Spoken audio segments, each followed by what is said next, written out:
Friday, 25th of November, 2022. In courtrooms across the country, the day began like any other. Files shuffled, cases listed, and defendants brought into the dock. On the surface, nothing unusual, just another date on the Crown Court calendar. But behind the paperwork were three separate stories, threads that stretched from Rochdale to Birmingham and through the heart of Britain's drug trade. Stories of couples living far beyond their means, families who rebuilt the same line even after raids, and networks so structured they ran like a business. This is the story of the Sniper Line, the Faz Line, and the Tiger Line. Three networks built on control, cash, and chaos, and the investigations that finally brought them down. Welcome to UK Crime Documentaries. Let's get straight into the case.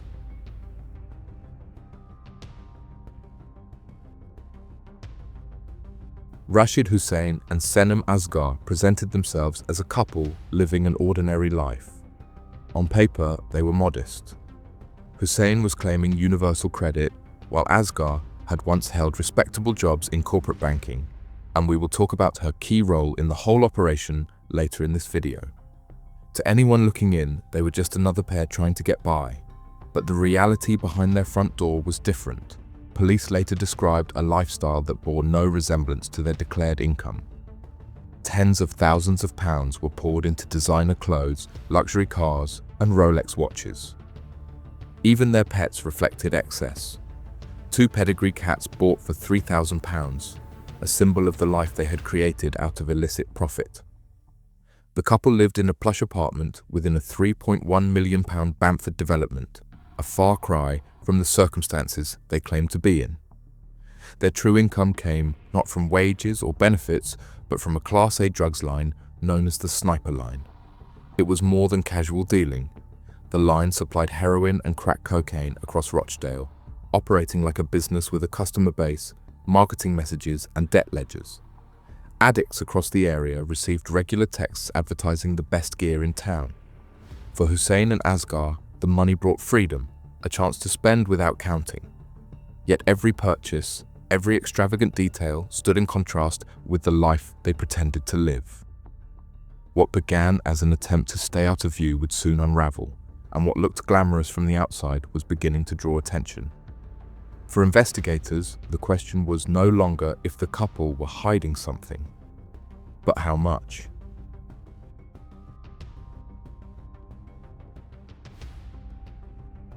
Greater Manchester Police's Challenger unit had been monitoring drug activity across Rochdale for months.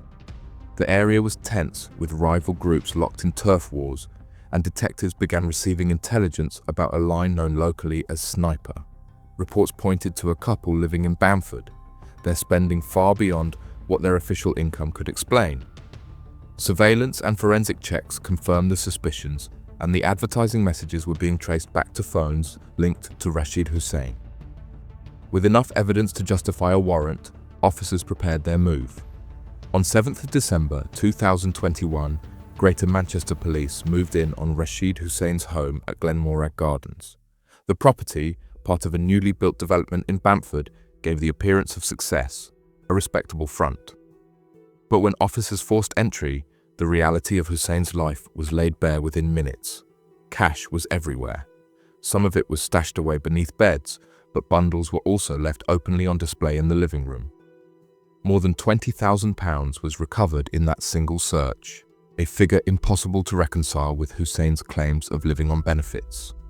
Alongside the money were signs of a business running at full capacity. Digital scales still carried traces of powder, while plastic bags and cutting agents showed how drugs were prepared for sale. A slate used to portion out Class A substances was seized, and notebooks listed the names of buyers and debts owed. But it was the phones that told the full story. Several devices, each used as part of the operation, confirmed what investigators had already suspected. Police also uncovered voice notes in which Hussain could be heard boasting about the income he was making from the trade. In one clip, he flaunted bundles of cash, likening himself to a celebrity boxer known for wealth. The evidence was overwhelming. Within hours of the raid, Hussain was arrested and remanded into custody. For detectives, the case seemed straightforward. A dealer caught red-handed, his line disrupted, his assets seized. Yet, this was only the beginning. With Hussein behind bars, the line should have gone quiet. Instead, it found a new operator, and the investigation was far from over.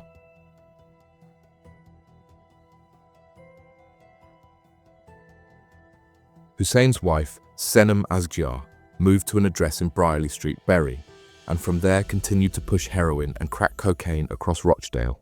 The line remained active, sending out the same bulk marketing texts, ensuring addicts never felt the supply had been interrupted. Asghar told officers later that she felt she had no choice but to keep it going. According to her account, money was still owed and debts had to be paid off, but prosecutors painted a different picture. What began as misguided loyalty was quickly revealed as something more, an appetite for the lifestyle she had grown used to. Her background only sharpened the contrast. Asghar had once held respectable positions at NatWest and RBS, working in corporate banking before she became involved in Hussein's operation. To the court, this made her role harder to dismiss as naivety. She understood money, understood transactions, and prosecutors argued that Asghar had not been coerced, but had willingly stepped into her partner's role. She knew exactly what she was doing when she kept the sniper line alive. Detectives later described her as immersed in the drugs trade, the cash, the designer goods, and the routine of running a line. All of it had become part of her life. By the time Hussein was locked up, Asghar had already benefited from the proceeds of crime. Continuing the business was less about pressure, but more about preservation, maintaining the wealth and image she had come to enjoy. For GMP, her decision meant the investigation did not end with Hussein's arrest. Instead, it widened. The next stage would bring officers to her door, and what they found there left little doubt about her role in the operation.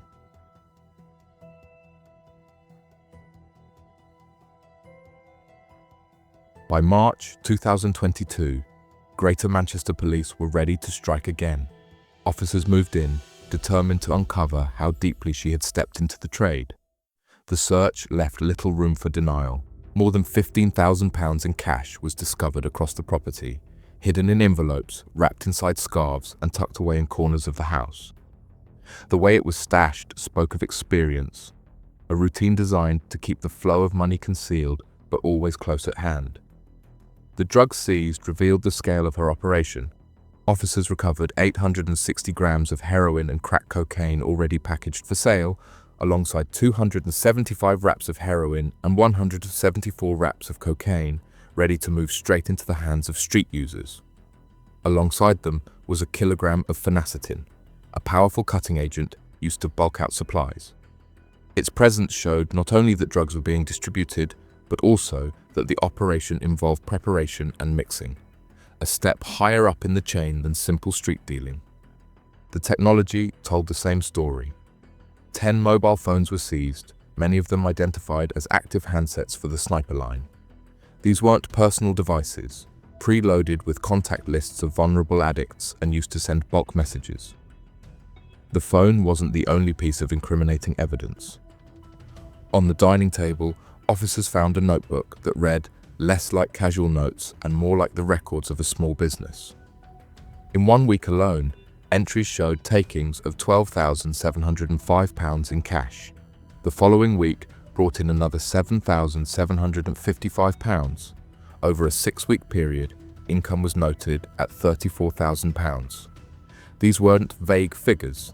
They were detailed, dated, and calculated, evidence of a system designed to track profit and ensure accountability. One entry revealed the scale of transactions taking place behind closed doors. Dated 28 September 2021, it stated, paid £14,000 cash. Remaining balance is £11,000 by the end of 31st October 2021 to be paid. Such notes demonstrated that the sniper line wasn't a chaotic or opportunistic venture. It was structured, with debts recorded, balances tracked, and payments expected on time. The ledgers gave detectives a clear financial trail, and with the phones tying each stage of the operation back to its operators, the case was building towards its conclusion. But before turning to their convictions and sentencing, it's important to recognize that the sniper line wasn't the only in this trade. In another part of the country, a single stop on a Birmingham street would open the door to a case that pulled an entire family into the dock.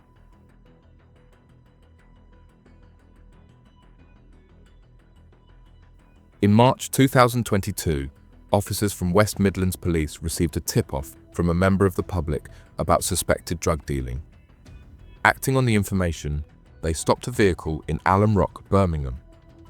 Inside were brothers Faisal Wahab and Faisal Akbar.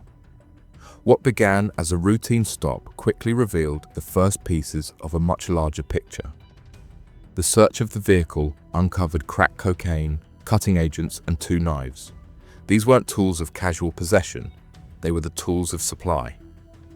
But perhaps the most important find was a mobile phone, later identified as the operational handset for what became known as the Faz line. The brothers' home address was searched the same day, where officers seized a further £8,000 in cash. Forensic teams then turned their attention to the handset.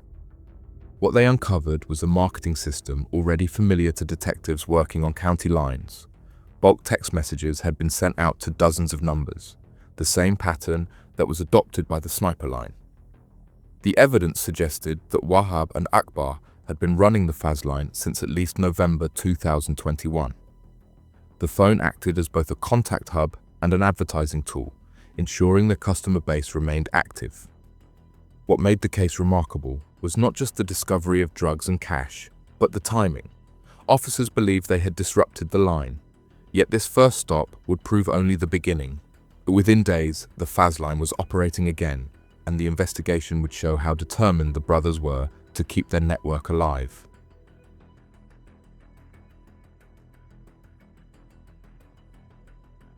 The March stop might have been expected to end the Faz line.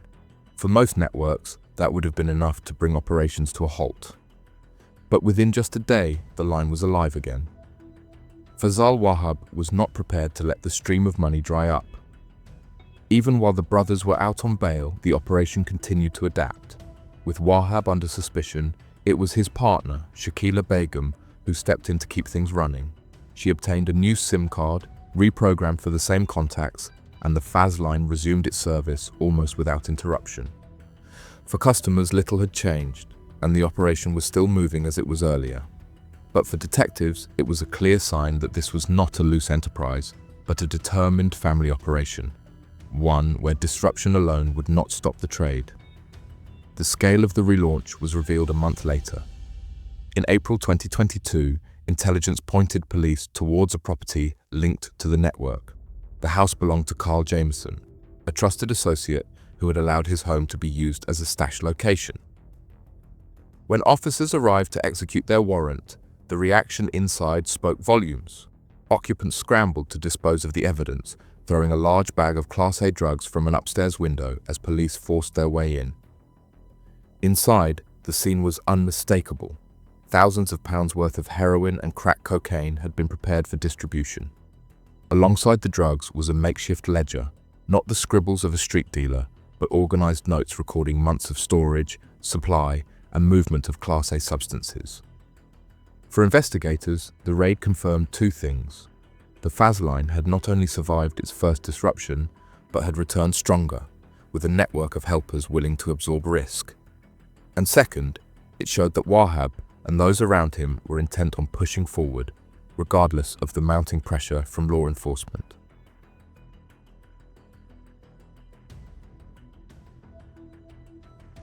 By the summer of 2022, the Faz line had already survived 2 major disruptions. Yet the brothers showed no intention of stepping back.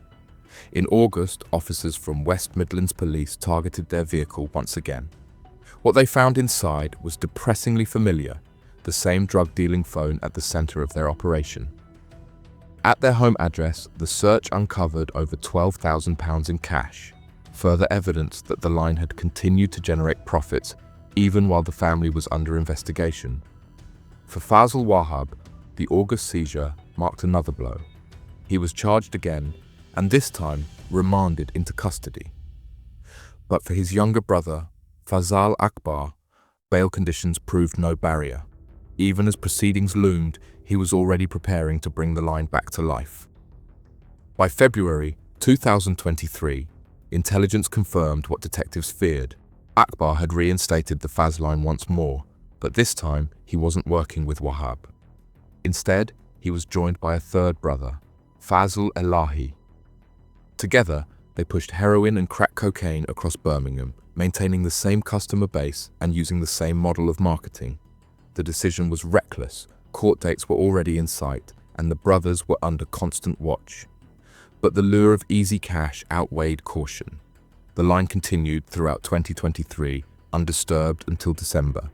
For detectives, it became clear that this was not a case of individuals dabbling in supply.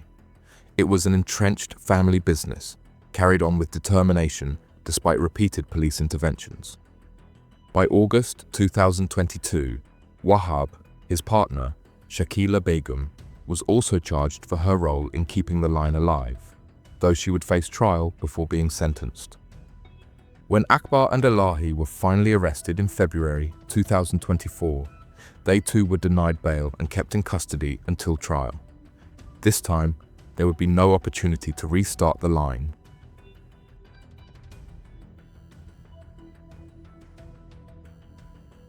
In October, at Birmingham Crown Court, the case reached its conclusion. 5 defendants stood together to hear their sentences. At the centre was Fazl Wahab, 42, was handed a custodial sentence of 10 years and 10 months. His younger brother, 32-year-old Fazl Akbar, received the longest term of all, 13 years in prison. For detectives, it reflected Akbar's decision to continue running the operation even while awaiting trial, bringing a third brother into the fold. That brother, 30-year-old Fazl Elahi, was also convicted. His role in the later phase of the line's revival earned him a 6-year sentence. Alongside them was Shakila Begum, 29, who was found guilty at trial and was sentenced to 2 years and 6 months. The final defendant was 54-year-old Carl Jameson. He admitted his role and received 2 years, suspended for the same period. With the Faz line finally dismantled, attention turned to another corner of Birmingham, where a much larger operation was moving heroin and crack cocaine on a scale of its own.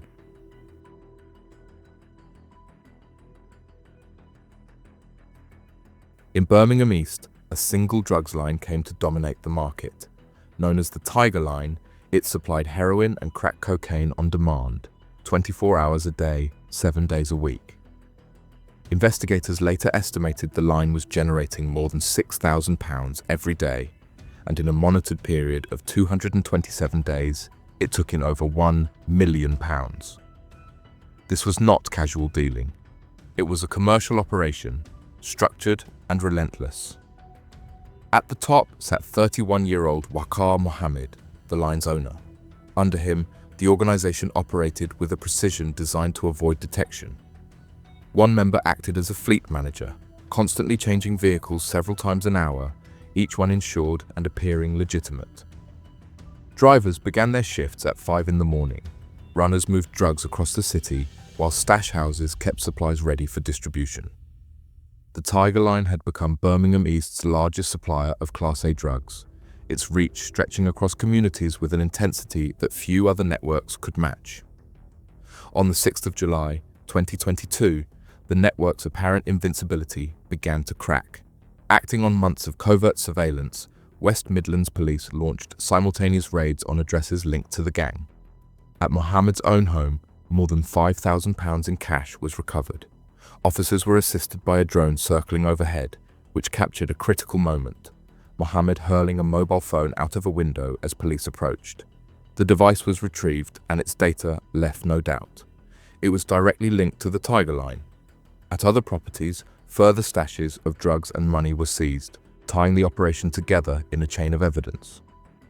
At Kabir Khan's address, drugs prepared for supply were recovered, confirming his role as the stash holder. Other raids brought in further quantities of heroin and crack cocaine, together with cash hidden in properties linked to Abid Ali and his associates. Each search added another link, tying the drugs, the money, and the phones directly to the men running the line. The strength of the case came from patience. Surveillance, phone analysis, and intelligence gathering had mapped the Tiger Line in detail, showing how orders were taken, how stock was moved, and how money flowed back to its leaders. When the case reached court, the sentences reflected the scale of the enterprise. Waqar Mohammed received 10 years. Kabir Khan, 46, was jailed for 6 years and 9 months. Trusted runners Wasim Hussain, 35, and Riaz Beast, 30, were sentenced to 6 years, 4 months, and 6 years respectively. Abid Ali, 40, described as playing a key logistical role, received 5 years and 6 months. Driver Khalid Usman, 32, was convicted after trial and sentenced to 4 years. The final defendant, 54-year-old Mohammed Javid Ali, was handed 2 years, suspended for his part in the organised crime group. In total, the Tiger Line gang received more than 35 years behind bars. Now, let's return to where we left off, with the Sniper Line, and the moment Rashid Hussain and Senem Asghar finally faced justice in court.